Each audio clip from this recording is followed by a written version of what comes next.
Some of you guys who know me may know that I struggle with chronic headaches. It's not uncommon for me to have 4 to 5 kind of mini migraines every single week. And then about 6 times a year, I have what I call like a death migraine, where I am done for the count. There are usually tears coming down my eyes. And I have my little routine when I experience one of these horrific headaches. Usually I wake up with a migraine, and so I try to get some food in my stomach. I take as many medications that Carrie will allow me.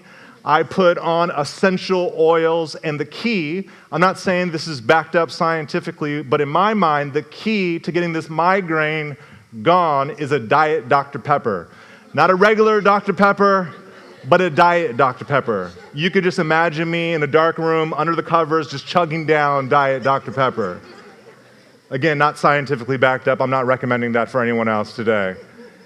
It seems no matter how hard we try to live an easy and comfortable life, there are moments in all of our lives where we know we don't have the resources in ourselves to help us in our moment of need. We all have those moments in our lives where we are desperate for some kind of help. Maybe it's physical help. Maybe it's emotional help. Maybe it's financial help. Maybe it's spiritual help. We can maybe say it like this: sometimes self-help isn't helpful at all. And maybe you've walked into the room today and you're like, you don't even know why you're here. You're not here for the ice cream. Like you don't know. You've kind of tried everything, and you've just walked through these doors looking for some kind of help. If that's you, I just want you to know you are not alone at all. Today, we're continuing this series called The Wonder-Working God, where we're looking at the miracles of Jesus in the Gospel of John. And oftentimes, not always, but oftentimes, the miracles of Jesus are directed towards those. They seek to benefit those that seem to be on the verge of giving up, those that are desperate and crying out for help. Now, if you're here today, the last thing that I'm going to promise is that if you just have enough faith, you're going to see God perform a miracle. I'm not here to say that. But I do believe that if we are open to outside help, and if we have eyes to see, we're going to see this wonder-working God working in more ways than we could ever imagine. Today, we're going to find ourselves again in the Gospel of John, which is in the New Testament. It's the 4th book in the New Testament. If you have your Bibles, you can pull them out, you can turn them on. We're going to be in John chapter 5. We're going to look at verses 1 to 15. Again, what I want to encourage us is that if we have eyes of faith, and if we're open to outside help, we're going to see this wonder-working God working in more ways than we ever imagine. Follow along with me as I read from the Bible, John chapter 5, verses 1 to 15. If you don't have a Bible, no big deal at all. It should be on the screen behind me. Sometime later, Jesus went up to Jerusalem for one of the Jewish festivals. Now there is in Jerusalem near the sheep gate a pool which in Aramaic is called Bethesda, and which is surrounded by 5 colored colonnades. Here a great number of disabled people used to lie: the blind, the lame, the paralyzed. One who was there had been an invalid for 38 years. When Jesus saw him lying there and learned that he had been there in this condition for a long time, he asked him, "Do you want to get well?" "Sir," the invalid replied, "I have no one to help me into the pool when the water is stirred. While I'm trying to get in, someone else goes ahead of me." Then Jesus said to him, "Get up, pick up your mat, and walk." At once the man was cured. He picked up his mat and walked. The day on which this took place was the Sabbath. And so the Jewish leaders said to the man who had been healed, "It's the Sabbath. The law forbids you to carry your mat." But he replied, "The man who made me well said to me, 'Pick up your mat and walk.'" So they asked him, "Who is this fellow who told you to pick it up and walk?" The man who was healed had no idea who it was, for Jesus had slipped away into the crowd that was there. Later, Jesus found him at the temple and said to him, "See, you are well again. Stop sinning, or something worse may happen to you." The man went away and told the Jewish leaders that it was Jesus who had made him well. So this is the passage that we're going to kind of just camp in, and I'm just going to make a few observations, hopefully make some practical connections to our lives, and we're just going to work our way through this passage. Let's look at these first couple verses. In our text, we see that Jesus goes up to Jerusalem. Now, Jesus grew up in a small, often forgotten town of Nazareth, and later in his adult life made his home in Capernaum. But here, Jesus goes up to Jerusalem. Because whether you came from the north or the south, if you made your journey to Jerusalem, you literally went up in altitude. So if you're making a pilgrimage to Jerusalem for one of the Jewish festivals, like Jesus is doing here, you literally went up. The text doesn't say which festival Jesus was attending, but as an observant Jewish male, Jesus would have made this pilgrimage at least 3 times a year. And while Jesus is going up to Jerusalem, he finds himself at a pool of water in Jerusalem where gathered are the blind, the lame, and the paralyzed. These are the people in society that are overlooked, people that are often forgotten and pushed to the side. I've actually had the privilege to visit the site that historians and archaeologists believe is written about here. And this pool of water, which was fed by fresh springs, was believed to have a healing agent. So again, imagine all these people. The text says the paralyzed, the blind, and the lame. They're coming to this pool for what? For healing and for help. Now, I think it's helpful for us to know that Jesus, he's like this new teacher and rabbi on the scene. He's gathering up students and followers. And this Jesus is going to the place that is often forgotten. The people that everyone else wants to ignore, Jesus doesn't turn away from them. Jesus moves towards them. Now, whether you're a follower of Jesus or you're still unsure, when we read about Jesus moving towards the blind, the lame, and the paralyzed, we all think there's something beautiful and compelling about what Jesus is doing here. There's something attractive about Jesus moving towards such people. But this wouldn't have always been the case throughout history. This wasn't the case in Jesus' own day. People ridiculed and looked down upon Jesus for who he associated with.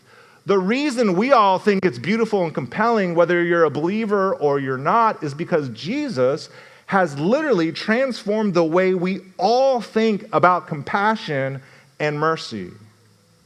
Now, for the Christian in the room, we're not meant to just read this and give Jesus a golf clap, like a very polite clap, like, "Good job, Jesus. You did it. You showed us the way." We're meant to follow Jesus where he goes. Okay? It transforms the way we think, but it's also meant to transform the way we walk. Now, Jesus comes across this man who had most likely been paralyzed and asks him this simple question, "Do you want to get well?" This man had been paralyzed for 38 years. I imagine he's looking at Jesus like, "Jesus is kind of crazy. Of course I want to get well." But I think Jesus is causing this man to reflect on the last 38 years. You've showed up to this pool every single day and nothing has changed. There is no healing.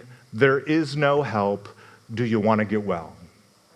It's like me sucking down Diet Dr. Peppers and a doctor looking at me and saying, "Son, do you want to get well?" I think for the Christian and the person that's still searching and seeking, I think most of us sense that there's something missing in our lives, and we run around this world looking to fill that void. And I don't know about you, but maybe, just maybe, nothing is working. We're running around for the equivalent of 38 years trying to be whole and happy, but nothing in this world is working. That's why I want you to hear Jesus of Nazareth ask you, do you want to get well? Let's keep reading our text. Verse 7 says this, "Sir," the invalid replied, "I have no one to help me get in the pool when the water is stirred. While I'm trying to get in, someone else goes down ahead of me." Because there was a fresh spring kind of filling this water, this pool of water, oftentimes this pool had a movement to it. It seemed as if someone was stirring the water. And the belief was that the first person into the water, after the water had been stirred, that person would be healed.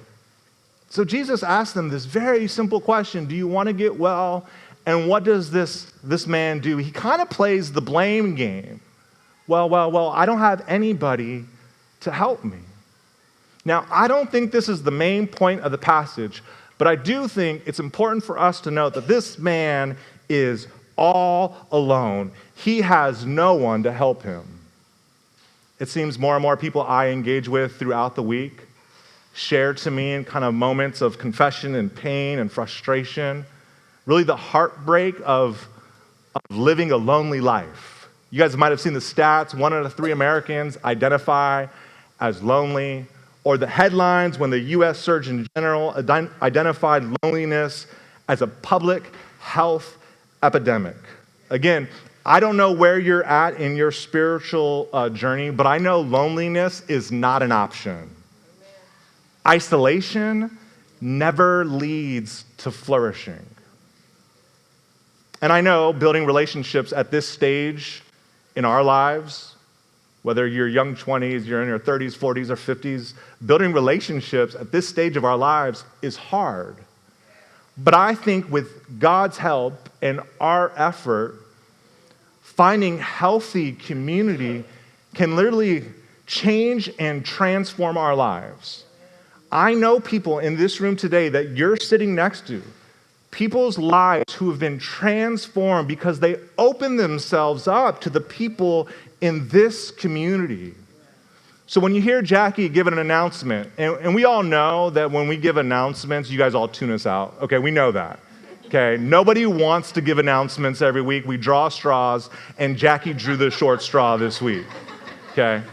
So when she gives a little vision for what we call city groups, and city groups, like she said, they're just small groups of people that meet throughout the week. We talk, we eat more, and then we open up the Bible, and we discuss what it looks like to follow Jesus. The reason city groups are so significant to us is because we understand God has not designed us to be alone. God has designed us to be in community. So again, I don't know where you're at in your journey, and I'm not here to sell you anything, but I know loneliness is not an option, and isolation never leads to flourishing. We want to help you find community. And a city group is literally just a group of people that are in your corner, praying for you, encouraging you, checking up on you, challenging you, walking through life with you.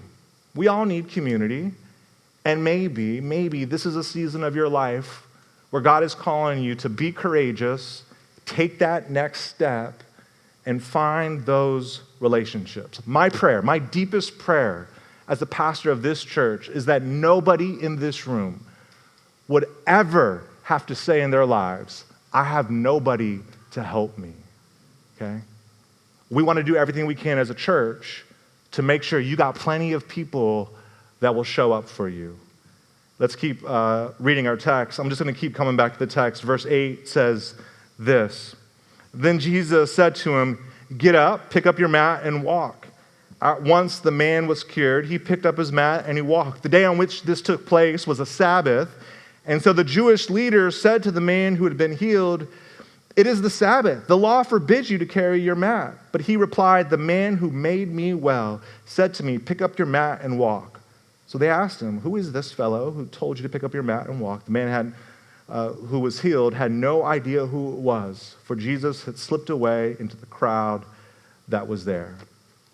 We see Jesus perform this miracle, heal this man who had been paralyzed for some 38 years. Now, one of my goals in this whole series is to raise our belief in the power of God.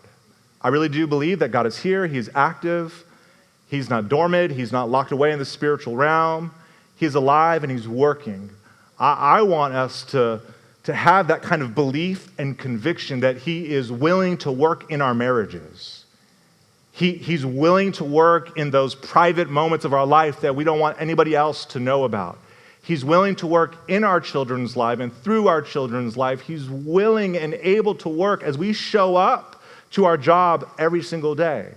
Now, again, I want to make it clear, I'm not promising that you're going to see signs, wonders, or miracles, but with eyes of faith, I do believe we're going to see God working in more than we ever imagined.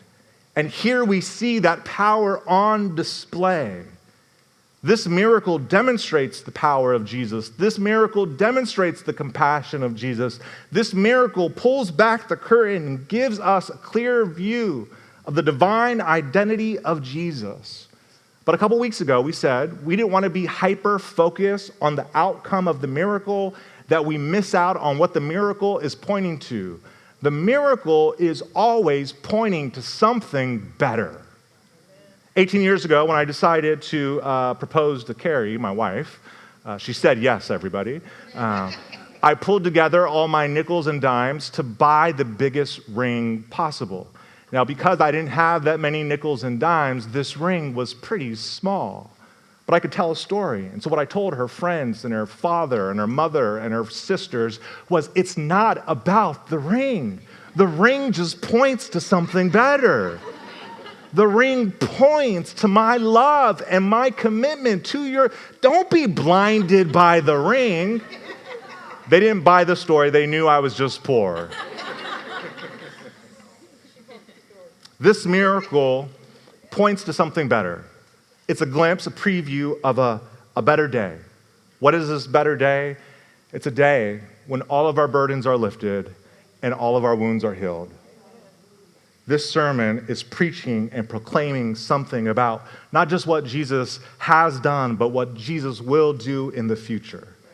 It points to a day when all of our burdens are lifted and all of our wounds are healed. Tim Keller, he says this: we modern people think of miracles as the suspension of the natural order, but Jesus meant them to be the restoration of the natural order. The Bible tells us that God did not originally make the world to have disease, hunger, and death in it. Jesus has come to redeem where it is wrong and heal the world where it is broken. His miracles are not just proofs that he has power, but also a wonderful foretaste of what he is going to do with that power. Jesus' miracles are not just a challenge to our minds, but a promise to our hearts that the world we all want is coming. A promise to our hearts that the world we all want is coming. So again, whether you're a Christian or you're not, I think we all hope this is true. We all look forward to and long for a day where the world will be made right. Jesus is here to say, I'm the he, I'm the guy, I'm the him, I'm the one that's going to make it right someday. Now, I also want you to see that this miracle takes place on the Sabbath. Sabbath was a 24-hour period where the people of God were meant to put down their work. They're meant to cease from work and enjoy the rest of just being in relationship with God. The Sabbath was designed by God to be a delight. Unfortunately, it had become a burden. It became a burden because the religious leaders of the day had all of these stipulations and directives for how one entered into the Sabbath and engaged in the Sabbath. So there were all of these extra rules and commands, rules and commands, rules and commands. Nobody could enjoy the Sabbath because they were burdened by these commands. Commands like no one could carry a load heavier than a dried fig. Or commands like nothing larger than an olive can ever be eaten. Or a command like you can't pick up your mat and carry it. Remember the religious leaders, after Jesus performs this miracle, they're engaging with this man. They don't even care about the miracle. They're more fixated on the man picking up his mat and carrying it. Again, I think Jesus performs this miracle on the Sabbath very intentionally, because what he wants to do is kind of disrupt the religious framework of the day. The framework of the day that would allow somebody to say, I don't need healing or help because I am keeping all the commands and stipulations. Jesus wants to poke at that. Jesus wants to disrupt that. Because what we see in our text is that the paralyzed man, he needs healing. And where is he looking? He's looking to a pool of water and not to God. And we see in our text that the religious leaders, they need healing, but they're not looking to God. They're looking to their own effort. And our question for us is, we need healing and help just as much. Where are we looking? Verse 14 and 15 says this. Later, Jesus found him at the temple and said to him, "See, you are well again. Stop sinning, or something worse may happen to you." The man went away and told the Jewish leaders that it was Jesus who had made him well. We're passionate here at New City to make it abundantly clear that the good news of the gospel is not about what you need to do, but about what Jesus has done for you. That doesn't mean God is uninterested in how we as Christians live our lives. In our text, we see Jesus admonish this man very simply, stop sinning or something worse may happen to you. I think implied in the text, perhaps, is that this man's ailment that he's been carrying around for 38 years is possibly because of the foolish decisions he has made previously. And we've all had those days as well. Our decisions, our life choices, they have consequences. We've all made decisions before that have led to unfortunate or undesirable outcomes. Now, maybe this idea of sin, you're not so sure about that yet, I understand. Maybe this idea of sin sounds abrasive, but I think we all come into this room with some kind of framework for what's right and what's wrong. There are even times where we tell ourselves, maybe we're not even Christian, but we tell ourselves, I should stop doing that. We lie because maybe we feel like it's necessary in the moment, but when we go home, we tell ourselves, I should stop doing that. We gossip because we kind of get caught up in the moment. We go home and we tell ourselves, I should stop doing that. We all have a framework of right and wrong. We all listen to somebody telling us you should do this or you shouldn't do that. For the Christian, our moral framework isn't rooted kind of in our personal preferences, the deep recesses of our heart, or the changing kind of tide of culture. Our idea of right and wrong is rooted in the unchanging character of a holy God. And really, this call from Jesus to stop sinning is an invitation to a better way of living. Really, what Jesus is doing is says, stop doing that, but come over here and follow me. And when you follow me, right over there is joy and flourishing. It's not just this stop, it's also this call to faithfully follow and this promise that joy and flourishing is right in front of us. So, if you're here today and you're convinced that Jesus is who he says he is, you're here today and you have belief and confidence that Jesus is the Son of God, the one who went to the cross in your place for your sins, then defeated death and rose in victory. If that's you, what does it look like to stop and to start?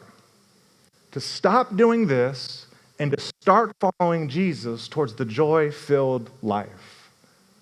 What's one thing that you're hearing God say to you right now in this moment, you should stop doing this? And what's one way you're hearing God in this moment say to you, start following me in this way? Again, I'm not promising signs and wonders and miracles if we just say no and say yes. But I do believe God's best for us really is on the other side of our obedience. And there's going to be moments, I promise you, where you feel overwhelmed to stop doing that and start doing this. You know what we do in those moments of feeling overwhelmed? We call out for God's help. The same help that brought us into relationship with God is the same help that carries us forward every single day. And if we cry out to help for help, God delights to come to our aid, especially when we desire to become more like his Son. I promise you, God will help you tomorrow if there is a desire in your heart to become more and more like Jesus. One last thought before we close today. Sometimes when we read the Bible, I think there's this temptation to make the characters of the Bible the hero of the story. Like we feel tempted, I don't know why it is, like we feel better if the paralyzed man is the hero of the story. But I don't think he really is the hero of the story. Look at him. When Jesus asked him if he wanted to get well, he blamed others. When the Jewish leaders asked him who called him to pick up his mat, he blamed Jesus. After he was healed, he didn't run after Jesus and faithfully worship him in praise and adoration. And when we later found out who Jesus was, he runs to the Jewish leaders to report Jesus. And despite all of this, Jesus still moves towards him with compassion and a healing hand. He is not the hero of the story. To me, there's not much that's exemplary about his character. And yet, Jesus still moves towards him in compassion. And maybe that's the point, that we aren't the hero. And there isn't much that's exemplary about our character. And yet, because of God's grace, Jesus is willing to move towards us. Despite our moral shortcomings, despite our spiritual sickness, Jesus is willing to move towards us in compassion and ask us this question: do you want to be well? And if the answer is yes, and I think this question is relevant to every person in this room, especially the person that's saying this question isn't relevant to me. I think it's relevant to every person in this room today. If our answer is yes, I just want you to know Jesus delights to show you his healing hand. He delights to move towards others in compassion, especially those who need help and want help. I'm going to ask Isaiah to come up just right now. And instead of me just closing in prayer and us kind of just moving on, I just want to give us together 1 or 2 minutes in silence, maybe just reflecting on one big idea that stood out to you from today's message and from God's word.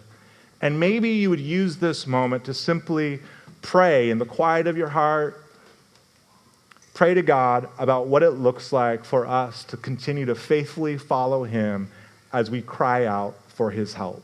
I'll give us a minute or two, and then I'll come back up and I'll close us in prayer.